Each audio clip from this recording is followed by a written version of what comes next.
Last week I introduced Alvin Plantinga's argument from proper function. We talked about how this whole concept of proper function is used by atheists all the time, but it's inconsistent with their worldview. If you haven't seen that episode, I'd strongly recommend going back and watching it before you launch into this one. I summarized Plantinga's argument like this. Premise 1. If organisms have a proper function, then they must have been designed by a rational being. Premise 2. Organisms have a proper function. Conclusion, therefore organisms must have been designed by a rational being. Now last week we talked about how even naturalists accept premise 2, whether they outwardly acknowledge it or not. It's an implicit assumption in all the modern sciences. So most skeptics who disagree with Plantinga have tried to challenge premise 1. In other words, they've attempted to argue that it's possible to ground this whole concept of proper function for organisms in something other than the intentions of an intelligent designer. One proposal comes from John L. Pollock, who claimed we can define proper function as the way something normally works.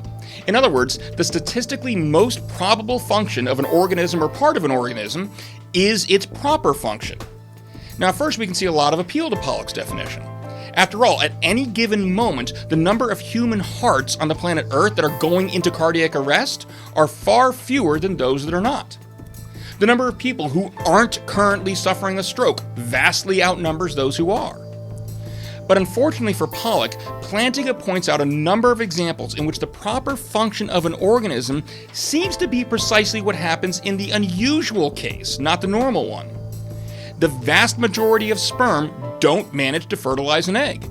The lucky few that do can't properly be accused of failure to function properly on the grounds that they do things not done by their colleagues. Most baby turtles never reach adulthood. Those that do are not on that account dysfunctional.